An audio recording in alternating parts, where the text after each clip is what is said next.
All right, so welcome to another deep dive. You know how it works. You send us the material and we get into it. That's right. We roll up our sleeves and see what we can find. Yeah, exactly. Yeah. So this time around, we're looking at a book called Resistance and Abolition by Dan Lyndon-Cohen. A very powerful title. Yeah, and it seems like a really important topic too, right? I mean, we're talking about the transatlantic slave trade And here. a harrowing period in history spanning centuries. Yeah, from the 16th to the 19th centuries. So a huge chunk of time. And the book focuses specifically on the resistance of enslaved Africans and the movement to abolish slavery. And that's what's so striking about the title itself, Resistance and Abolition. I mean, it really sets the stage for what we're about to explore. It does, right? Right. Like, it's not just a history of slavery, but a history of the fight against it, Right. the fight for freedom. Exactly.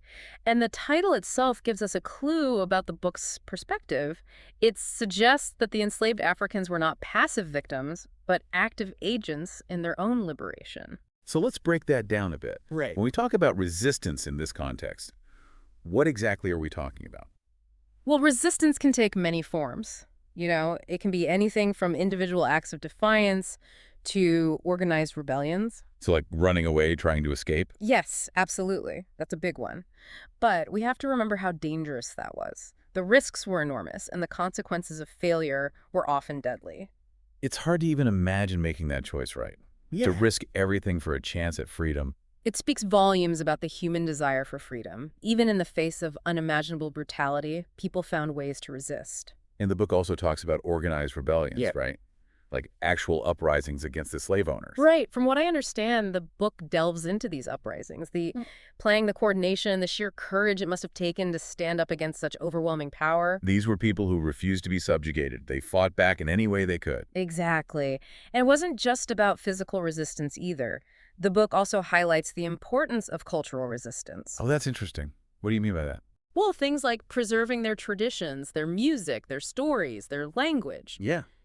Even in the face of attempts to erase their culture, they found ways to hold on to it. So it was a way of maintaining their identity, their humanity, in a system that was trying to strip them of everything. Precisely. It was a form of resistance in itself, a way of saying we will not be broken. That's a powerful point. And of course, we can't talk about resistance without talking about the abolition movement itself. Absolutely. The people who dedicated their lives to ending slavery, they played a crucial role in this story. And it wasn't just one group of people, right? It was a diverse movement with people from all walks of life. Yes, exactly. People of different races, different religions, different social classes, they all came together united by the belief that slavery was wrong. It's almost like a reminder that even in the darkest of times, there are always people fighting for what's right. And that change is possible, even when facing a system as entrenched as slavery. But let's be real here. The transatlantic slave trade went on for centuries. That's a long time for such a brutal system to persist. It is. It's hard to fathom the scale of the suffering, the sheer number of lives that were affected. And our sources even mention a specific event from early on in the timeline, 1688, a protest in Germantown. Right. It was one of the first documented protests against slavery in that part of the world. It might seem like a small thing compared to the larger picture, but it shows that even back then there were people who recognized the injustice of slavery. Exactly. It was a sign of things to come, a spark of resistance that would eventually grow into a flame. And that's the thing, right? Change doesn't happen overnight. It's a long and often difficult process. It is. It takes time. It takes effort. It takes the courage of countless individuals. And this book, Resistance and Abolition, seems to capture that struggle, that long and arduous journey towards freedom. And more than that, I think it also aims to shed light on the lasting legacy of slavery, the ways in which it continues to shape our world today. So it's not just about the past. It's about understanding how the past connects to the present. Exactly. And one of the key connections I think the book makes is between slavery and racism. Yeah, I mean, it's impossible to separate the two, right? Slavery wasn't just about economic exploitation.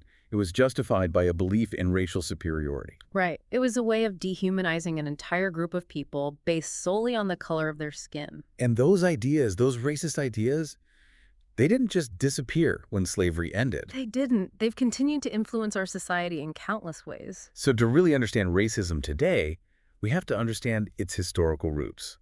And that's where a book like this becomes so important. Exactly. It helps us see the connections, the patterns, the ways in which the past continues to echo in the present. So to kind of wrap things up here, Yeah. it seems like Resistance and Abolition is more than just a history book. It's a call to action in a way. I think that's a fair assessment. It's a reminder that the fight for justice is never truly over. That even though slavery has been abolished, we still have work to do to dismantle the systems of oppression that persist today. And it's a book that celebrates the resilience of the human spirit, the ability to resist even in the face of unimaginable hardship. And hopefully, it inspires us to continue that fight, to keep pushing for a more just and equitable world. And as we consider the themes within resistance and abolition, it prompts a significant question for you. How does understanding historical acts of resistance against profound injustice inform your perspective on contemporary struggles for a more equitable world? It's a point worth contemplating further. It is. And on that note, we'll wrap up this deep dive. We hope you found it insightful. And as always, keep those book suggestions coming. We'll be here ready to dive in. Until next time. Take care. Bye.